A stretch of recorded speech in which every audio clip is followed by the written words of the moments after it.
दिल्ली सरकार में मंत्री Saurabh Bhardwaj live press conference कर रहे हैं, आपको सीधे लिए चलते हैं।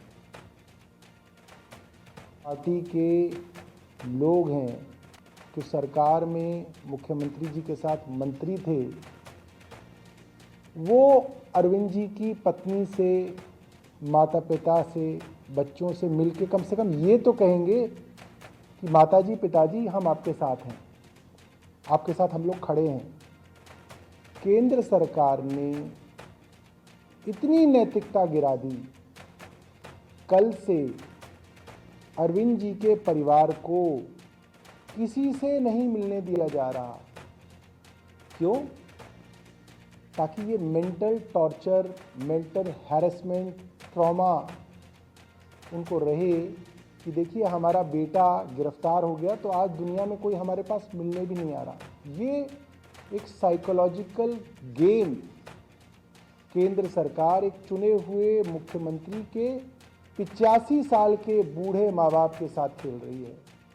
मुझे लगता है कि इससे ज़्यादा शर्मसार करने वाली हरकत तो अंग्रेज़ों ने भी कभी नहीं की होगी।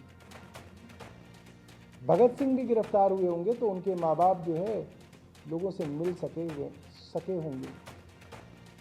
दूसरी बात, बार बार कहा जा रहा है कि अरविंद केजरीवाल जी की जान को खतरा है। जो सरकार गैर कानूनी तरीके से बिना सबूतों के उनको गिरफ्तार कर सकती है, वहाँ अरविंद केजरीवाल जी की जान को खतरा है। ये बात हम मीडिया में इसलिए कह रहे हैं ताकि लोग इसके लिए आवाज़ उठा सकें, क्योंकि हमारी बात तो अब केंद्र और एजेंसियों ने सुननी बंद की हुई है। बार बार कहा जा रहा है केजरीवाल जी के खिलाफ सबूत हैं। क्या सबूत है? ये ईडी सुप्रीम कोर्ट में भी नहीं दिखा पाई। ईडी आखिरी वक्त तक ये कह रही है कि कोई 100 करोड़ का लेन देन आम आदमी पार्टी से कथित तौर पे साउथ ग्रुप ने किए, जिसके बारे में सुप्रीम कोर्ट कह रहा है कि आपने मनी ट्रेल नहीं दिखाई है। मैं आपको आज मनी ट्रेल सबूतों के साथ सामने रखता हूं। आरोप आम आदमी पार्टी पे है, मगर money trail Bharatiya Janata party की साबित हो गई। आज कल जब सुप्रीम कोर्ट के ऑर्डर पे भारतीय जनता पार्टी को किस किस ने करोड़ों रुपए का चंदा दिया ये डिस्क्लोज हुआ, तो उसके अंदर किनका नाम आया मैं आपको बताता हूं और सबूतों के साथ आ गया। हैदराबाद के बिजनेसमैन हैं P Sharath Reddy. Will continue to go to jail. अगर आप भ्रष्ट हैं तो आप जेल जाएंगे। अब की रीत अलग है, अब की नीत अलग है। आखिरकार अरविंद केजरीवाल जेल क्यों गए, उन्हें गिरफ्तारी उनकी क्यों हुई, क्यों गिरफ्तार करना पड़ा?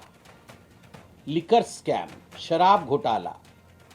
ये शराब घोटाला दिल्ली का क्या घोटाला है, कब शुरू होता है, इसकी टाइमलाइन और जिसे हम कहते हैं क्रोनोलॉजी क्या है?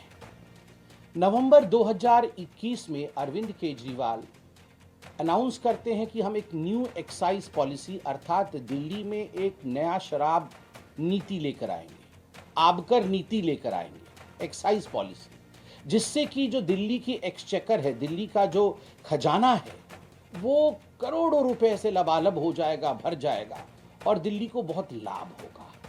मगर आनन फानन में बिना कैबिनेट के अप्रूवल के और बिना सरकारी अप्रूवल के, जबकि सरकारी डिपार्टमेंट ने कहा था, एक्सपर्ट्स ने कहा था, ये जो आप एक्साइज पॉलिसी ला रहे हैं, प्राइवेटाइजेशन करने की बात कर रही है, उचित नहीं है, मत करिए, फंसोगे। ये सब कुछ ताक में रख करके फिर भी नवंबर 2021 में नई एक्साइज पॉलिसी आती है। जुलाई 2022 में दिल्ली के जो चीफ सेक्रेटरी थे, उन्होंने बड़े स्पष्ट रूप से कहा कि ये नई आबकार नीति जो आई है, इसमें कहीं ना कहीं गड़बड़ी है, इसकी जांच होनी चाहिए। और जुलाई 2022 में ही जो लेफ्टिनेंट गवर्नर थे, उन्होंने सीबीआई की जांच की आदेश दिया। जब सीबीआई की जांच की आदेश हुई तो आनन फानन में अरविंद केजरीवाल जी ने इस न्यू एक्साइज पॉलिसी को, शराब नीति को तुरंत वापस ले लिया।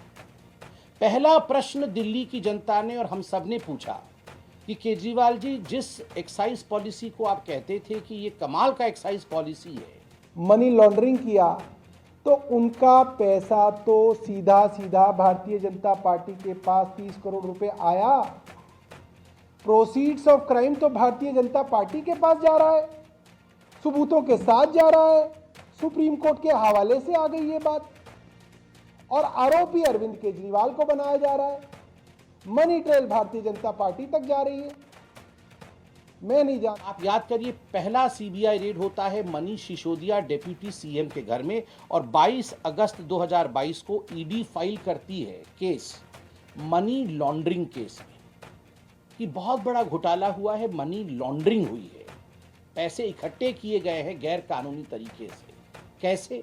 कार्टेलाइजेशन अलाउ किया गया है। ये शराब कंपनियों का जो एक जत्था बनाया गया है, जो आपस में एक दूसरे को कैसे फायदा पहुंचा सकते हैं, इसके लिए एक्साइज पॉलिसी में प्रावधान किया गया। एक्साइज पॉलिसी पहले इन शराब कंपनी जो कि अरविंद केजरीवाल जी के मित्र हैं, अरविंद केजरीवाल जी के दोस्त हैं, उनको पहले लीक कर दी गई, फिर उसको ट्वीक किया गया, उसमें बदलाव लाया गया ताकि शराब कंपनी अपने मन मुताबिक इन कानूनों में बदलाव ला सके। जो ब्लैक लिस्टेड कंपनी होती है, उनके लिए कानून में प्रावधान है कि वो इस टेंडरिंग प्रोसेस में अप्लाई नहीं कर सकते। मगर बड़ा दुखद और आश्चर्यजनक विषय है कि न केवल उन्होंने अप्लाई किया, अपितु उन्हें इस पूरे ठेके में शामिल किया गया। He has 2 kids and a wife. If you arrest the head of the family, who is the sitting chief minister, the family expects minimum that there will be some moral support from the family members, extended family members, relatives, party cadre, ministers, colleagues, friends. Nobody is being allowed by the central government to meet the family members of the chief minister. This is shameful. This is not even the minimum standards of morality which is expected from a central government. This is torturing the parents and the family of Arvind Kejriwal. This is putting a psychological pressure on them. And I'm very afraid. एक दिन पहले अरविंद केजरीवाल जी की माता जी अस्पताल से आई हैं, एक दिन पहले। ये बात अरविंद जी ने नहीं बताई, कोर्ट में भी बता सकते थे, कोर्ट में नहीं बताई ये बात, क्योंकि मामला न्याय का था। मैं आज आपको बता रहा हूं कि एक दिन पहले अरविंद केजरीवाल जी की माता जी अस्पताल से आई। अरविंद केजरीवाल जी को कि अरविंद केजरीवाल जी प्रथम दृष्टिया प्राइमा फेसी ये लग रहा है कि मनीष सिसोदिया भी इन्वॉल्व है, संजय सिंह भी इन्वॉल्व है, और कहीं ना कहीं जो स्टेटमेंट्स आ रहे हैं, चाहे वो विजय नायर जो कि कम्युनिकेशन हेड हैं आम आदमी पार्टी के, और बाकी जो ठेकेदार जो सौरभ भारद्वाज और इसके अलावा बीजेपी प्रवक्ता संबित पात्रा, दोनों को ही आप लाइव एक साथ सुन रहे थे, लेकिन आप ये जानना चाहेंगे ना, एक बार संबित पात्रा क्या कह रहे हैं सुन लेते हैं। संबित पात्रा दिल्ली के मुख्यमंत्री अरविंद केजरीवाल पर बड़े सियासी हमले कर रहे हैं। अब तक 9 समन आए हैं। आश्चर्य का विषय है, एक भी समन में अरविंद केजरीवाल नहीं जाते हैं। अरविंद केजरीवाल जी की वो सेंस ऑफ एंटाइटलमेंट रहती है और वो बार बार कहते हैं कि ये इलीगल है, ये समन इलीगल है, इस समन के आधार पर मैं प्रस्तुत नहीं होऊंगा। मैं कोई छोटा मोटा व्यक्ति नहीं हूँ, मैं मुख्यमंत्री हूँ, मैं बहुत बड़ा व्यक्ति हूँ, मुझे कैसे समन किया जा सकता है। आज गुरूर टूटा है। इस देश का कानून कहता है, चाहे मुख्यमंत्री हो चाहे आम आदमी हो, यदि आपने कानून के मुताबिक काम नहीं किया है, कानून को तोड़ा है। सरकारी नीति यानी लीकर पॉलिसी में कितने लूपहोल्स थे, इसे लेकर के संबित पात्रा को आप सुन रहे